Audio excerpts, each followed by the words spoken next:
C'est votre émission culturelle artistique qui s'installe chez vous. À toutes et à tous, bienvenue. Au sommaire de cette émission, nous ferons un tour en France à la découverte du chorégraphe Damien Jallet qui réinvente la manière de voir le corps en mouvement. Mon invité, quant à lui, est un jeune réalisateur béninois qui a honoré son pays, le Bénin, lors du dernier FESPACO. C'est tout pour le sommaire.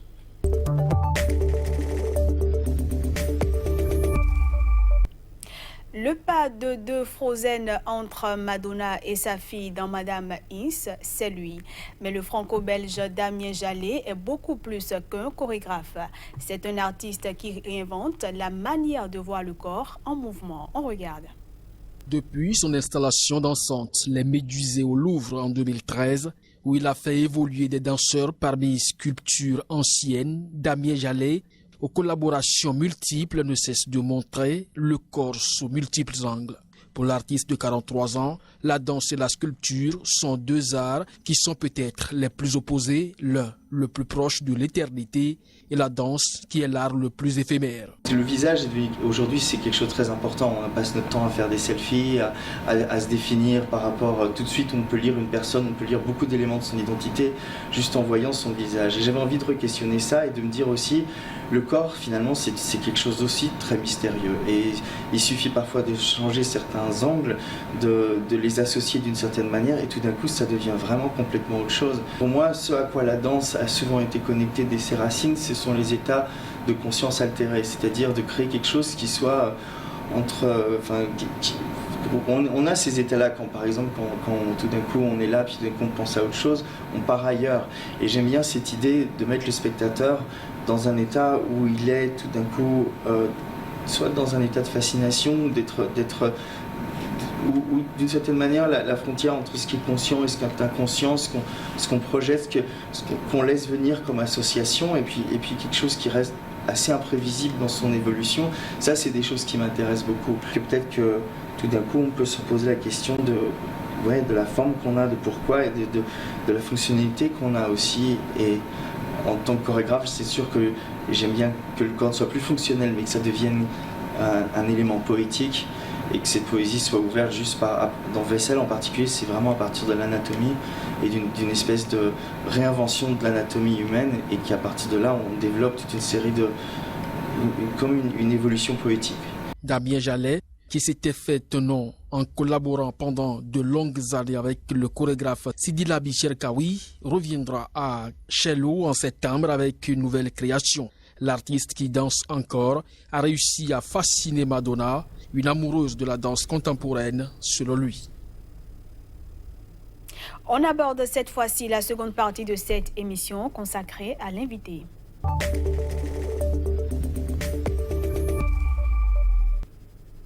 J'ai le plaisir de m'entretenir dans la seconde partie de cette émission avec Jaurès Koukwemedji, un jeune réalisateur béninois plein d'envie et de passion. Jaurès, bienvenue.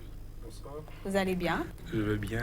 Alors, Jaurès, il y a un an, vous avez remporté, grâce à votre film intitulé L'Incompris, un prix dans la catégorie des films d'école à la 26e édition du Festival panafricain du cinéma et de la télévision de Ouagadougou, FESPACO. Pouvez-vous plutôt nous expliquer de quoi parle le film et ce que vous avez voulu véhiculer comme message? Déjà, c'est un plaisir pour moi. Et c'était un court-métrage intitulé Incompris. Incompris, c'est l'histoire de la trame. C'est juste un jeune homme qui a reçu nouvellement son bac et qui a eu envie de continuer ses études dans le milieu de l'art, notamment l'art plastique, parce qu'étant passionné de la musique, de la peinture et tout ce qui tourne autour de l'art, il avait quand même envie de faire carrière dans tout ce qui est études en art, mais ses parents qui étaient vraiment contre, les parents qui voulaient plutôt qu'il devienne médecin qu'artiste. Et je suis parti sur un fait donné durant tout mon cursus, durant tout le long de mes études. J'ai quand même remarqué que vous voyez certains étudiants qui se retrouvent dans des filières données, pas parce qu'ils le veulent forcément, mais parce que c'est le choix indiscutable d'un parent ou d'un tuteur. Et ce que j'estime quand même être à la base parfois des échecs aux différents des examens et autres. Donc du coup, je me suis dit, si tous ces jeunes-là qui n'arrivent vraiment pas à exprimer leur talent, leur art, qui est en haut embrasé carrément la carrière vraiment voulue. Moi, je le considère quand même comme des incompris, d'où incompris le titre de mon court-métrage. C'était un 13 minutes 30 qui a été consacré à ma grande surprise au premier prix en catégorie film d'école africaine du cinéma au 50e anniversaire du FESPACO. C'était quand même une grande joie. Une joie qu'on peut facilement deviner. Alors, on va essayer de suivre un petit bout de l'incompris et puis on se retrouve juste après. Il n'y a pas de souci. Tu ne pensais pas à ce que tu disais hier, j'espère. Je le pensais à un moment. Et je suis sûr que j'irai loin. Tu devrais écouter ton père. Non, maman, c'est ce que je veux. Femme-là! Emma Djopon! Emma soy une djédienne à Besson! À Tissouba! Pas dans cette maison! Alors, c'est un film intéressant. Déjà, combien de temps a duré l'écriture du scénario? Je dirais notamment l'écriture de ce court-métrage m'a carrément pris 1 an. Ouais. J'ai passé carrément 1 an à l'écriture parce que, vous savez, plus vous passez du temps à l'écriture, plus vous voyez des détails que vous ne l'aurez pas imaginé plus tôt quand même. Donc l'écriture pour moi, personnellement, elle est quand même assez capitale, cette étape-là. Parce que vous savez, la réalisation d'un film, c'est beaucoup d'étapes. Et cette étape, elle est vraiment capitale. Donc voilà, elle m'a carrément pris 1 an. Et dès que vous la ratez, c'est que vous avez raté tout le film? Exactement, rater l'écriture c'est l'article d'un film, c'est carrément passer à côté de son objectif. Parce que si vous n'arrivez pas à la fin de la réalisation de l'œuvre à transmettre l'émotion voulue ou l'idéologie voulue, c'est que vous êtes carrément passé à côté de votre... Et ça aurait été une grosse pète. Alors, une chose est d'écrire le scénario, une autre est de réaliser le film. Comment s'est passé le casting pour les acteurs, le tournage et tout? Dans quelles conditions ça s'est passé? Déjà, fortuitement, vous savez, il y a beaucoup de ces cas autour de nous, dans nos milieux de vie et tout. Donc, je n'ai pas vraiment eu de mal à trouver mes acteurs. Mais par contre, l'acteur principal, qui est Seth Nyansonu, j'ai eu du mal vraiment à le trouver parce qu'il fallait qu'il sache jouer à la guitare, qu'il sache peindre et... Un touche-à-tout, quoi. Un touche-à-tout, un bricoleur au sens propre du mot. Donc, il a fallu beaucoup de temps parce qu'il fallait le mettre quand même en formation, se perfectionner à la guitare. Il était bon chanteur de base.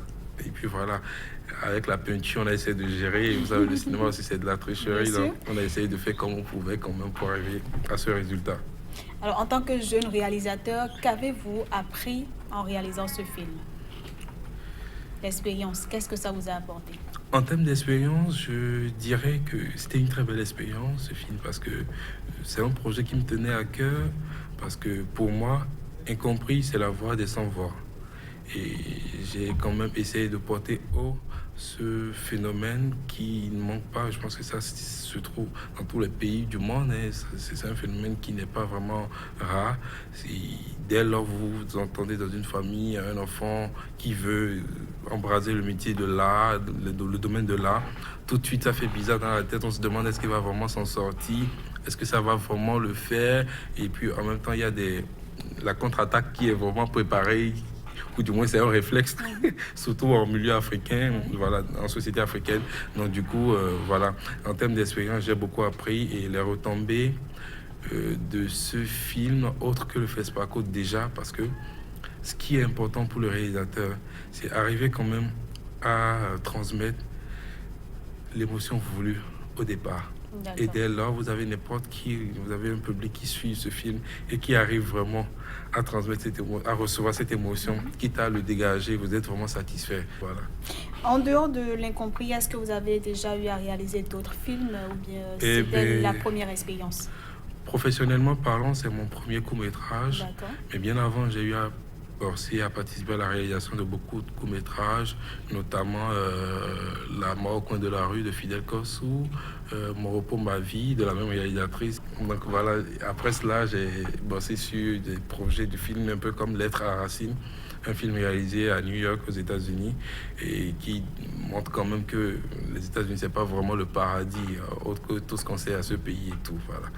Mais déjà, comment est-ce que vous vous êtes retrouvé dans le domaine de la réalisation, du cinéma et tout? Vous savez, déjà depuis tout petit, j'aimais déjà raconter les histoires.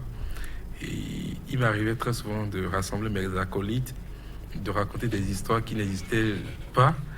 Et j'arrivais quand même à les rendre fans de cette histoire, quitte même parfois à leur dire que c'est des films qui existent. Et vraiment, ils arrivaient vraiment à gober l'histoire, à aimer l'histoire, tout comme si c'était un film que j'avais suivi, que je retransmettais et tout. Donc, voilà, c'est ma passion de relater les histoires joint à ma passion de dénoncer des idéologies, des phénomènes donnés, m'a quand même conduit au cinéma. D'accord. Alors si vous deviez vous décrire en 3 adjectifs, lesquels choisiriez-vous? Je ne m'attendais pas à celle-là. Vous savez, il est toujours compliqué de se décrire, de se définir. Mais je peux penser 3 adjectifs.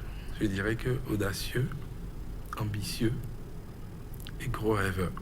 Et vous pensez que c'est ce qu'il faut pour faire ce métier-là? Je crois parce que c'est un secteur déjà qui n'est pas vraiment, s'il faut le dire au sens propre du mot, n'a pas encore vraiment toutes les cordes à son arc.